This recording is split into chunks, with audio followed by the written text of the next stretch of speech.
ऐसा ऐसा कैसा बादल था, ऐसा कैसा बादल था, क्यों जिसमें पानी नहीं था और राख भरी हुई थी।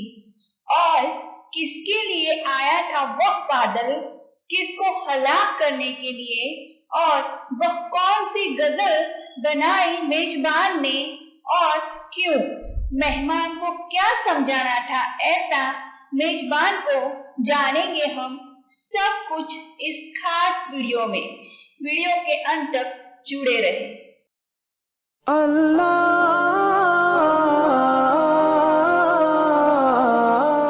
अस्सलामुअलैकुम वरहमतुल्लाहि वबरकातुहू। खुशामदीद करती हूँ आपको मेरी चैनल पर। आज हम बहुत दिलचस्प वाक़या बयान करने वाले हैं। वीडियो को देखिए और सब्सक्राइब और लाइक करना बिल्कुल भी ना भूलें। अल्लाह ताला ने हजरत हूद अलैहिस्सलाम को आद कौम पर भेजा। यह कौम लंबे कद, चौड़े जिस्म और ताकतों वाली थी। सबसे लंबा उसमें 100 गज का और ठेंगना 60 गज का था कि पत्थरों को काटकर पहाड़ों में मकान बनाते थे और अपनी पत्थर दिली की वजह से बूतों पर ईमान लाते थे। इनके एक गिरोह था जो इनमें सिर्फ एक गिरोह था जो हजरत हूद अलैहिस्सलाम पर ईमान लाया था, लेकिन मुखालिफों के डर से अपना ईमान छिपाता था। जब हूद अलैहिस्सलाम की नसीहत हद से ज्यादा हुई, तब मुखालिफन को तकलीफ पहुंचाने के लिए तैयार हो गए।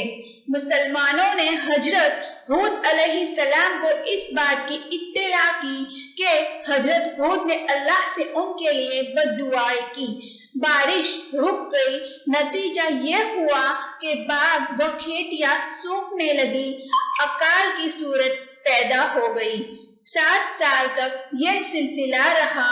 लोग मारे भूख और प्यास के परेशान हो गए। हजरत हूद अलैहिस्सलाम ने बड़ी मोहब्बत से कहा कि ईमान लाओ और अपने आप को दोजख की आग से बचाओ। ये सब आफतें कुफ्र की वजह से है, तुम सब पर आई हैं, जिसकी असल वजह खुदा का इनकार और उसकी इबादत ना करना है। कुफ्र करने वालों की शामत ही थी कि उन्होंने इन बातों को झूठा जाना और अपने कुफ्र पर जमे रहे और हजरत हूद अलैहिस्सलाम के साथ बेअदबी से पेश आते रहे। वह यही कहते हैं कि ए हूद, हम तेरे कहने से अपने बुतों को न छोड़ेंगे और अपने धर्म से मुंह न मोड़ेंगे। उस जमाने में रस्म थी कि जिन पर बड़ी कठिनाई आती या सामने बड़ी मुहिम होती तो मक्का के हरम में जाकर अल्लाह से दुआ करते थे और दुआ उनकी कबूल होती थी। उन दिनों मक्का में आद कौम के अलावा अमालका कौम भी रहती थी। इस कौम को मक्का की सरदारी हासिल थी।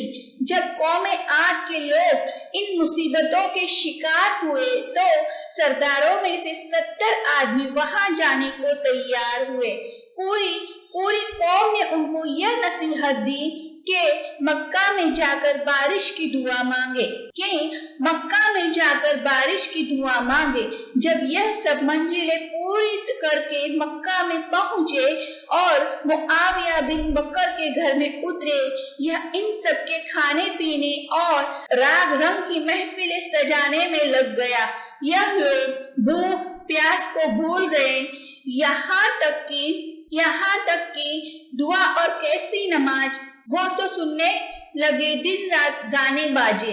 मेजबान को मालूम था कि यह लोग दुआ करने आए हैं, लेकिन वह उन लोगों को इसलिए नहीं कहता था कि वह कहेंगे कि यह बड़ा कंजूस है, खिलाने पिलाने से कतराता है, फिर अपनी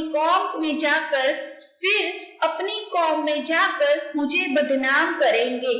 आखिर उसने एक गजल बनाई और गाने वालियों को सिखा दिया।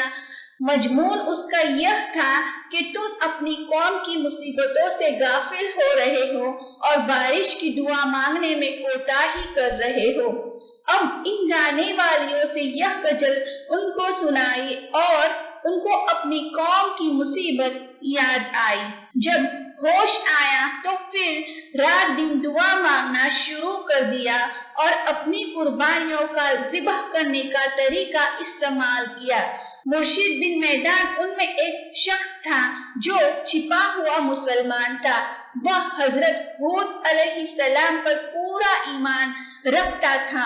वह इन लोगों से बोला, जब तक हजरत हूद अलैहिस्सलाम पर ईमान ना लाओगे तो अपना मकसद कभी पूरा नहीं होगा। यह लोग समझ गए कि यह आदमी मुसलमान है। ऐसा ख्याल आते ही उन लोगों ने उन्हें अलग कर दिया और अल्लाह के दरबार में दुहाई की। इसी मुद्दत में 3 टुकड़े बादल के, सफेद, काले और लाल पैदा हुए और इसी बादल में से यह आवाज आई कि इनमें से एक टुकड़ा अपना लो और इसके बाद अल्लाह के हुक्म का इंतजार करो। लोगों ने सफेद व लाल बादल से मुंह मोड़ लिया और काले बादल पर निगाह जमाई कि यह बारिश करेगा।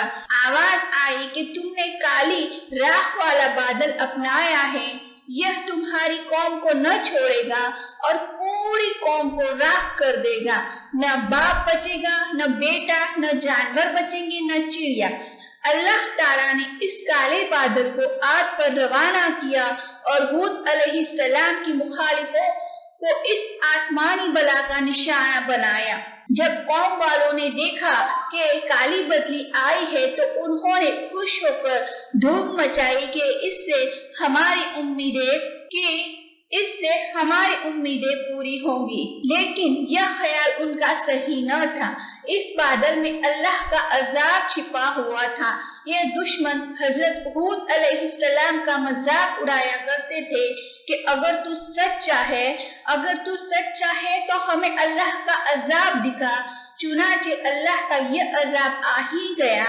काले बादल की शक्ल में ये जबरदस्त आंधी थी जो उन्हें तबाह करने आई। जब हजरत हूद अलैहिस्सलाम ने देखा कि अल्लाह अब इस कौम को तबाही कर देगा और अजाब आ चुका है, तो अल्लाह का हुक्म के मुताबिक 4000 ईमान वालों को साथ लिया और बाहर निकल आए। ईमान वालों से बोले कि यह रेखा जो मैंने अपनी उंगली से गोल गोल बनाई है और अल्लाह के हुक्म से तुझको उसमें बिठाया है, तो जो इसमें रहेगा इसी अजाब की आंधी से बचा रहेगा। कौम वाले भी इस मुसीबत को तमाशा समझकर जमा हुए और अपने बाल बच्चों को भी साथ लाए। इतने में आंधी की तेज झोंके चलने लगे। यह झोंके इतने तेज थे उनके मर्द और औरतें और जानवर को उड़ाना शुरू कर दिया।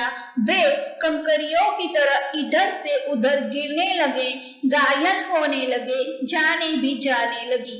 यह सूरत देखकर कौम के लोग घरों की तरफ भागे, लेकिन इस आंधी और तूफान में घर ही कहाँ बचे थे।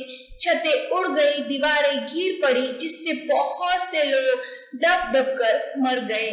गरज यह है कि उनमें से किसी की जान बच ना सकी। वे सब दब कर टकरा कर हलाक हो गए। 7 दिन तक यह सिलसिला चलता रहा।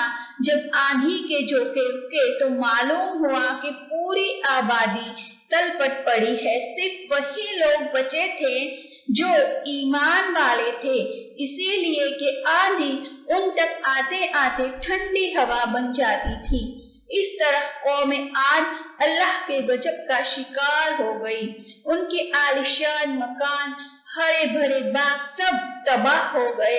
हजरत हूद अलैहिस्सलाम शांत होने के बाद अपने साथियों के साथ बाहर आए और नए सिरे से एक तरफ अपने मकान बनाकर रहने लगे। मोहतरम अजीज दोस्तों, हमें यह वाक्य से यह सबक मिलता है कि हमारी नजर में जो सही है वो सही नहीं होता, जो अल्लाह ने कहा वही सही। और अल्लाह हमें इबादत के लायक बनाए और हमारे इस वीडियो में बोलने में या बनाने में कुछ भी गलती हुई हो तो अल्लाह हमें माफ करे। और इसी तरह के इस्लामिक वीडियो देखने के लिए हमारे चैनल को सब्सक्राइब करें और लाजमी हमारे वीडियो को लाइक जरूर करें। शुक्रिया।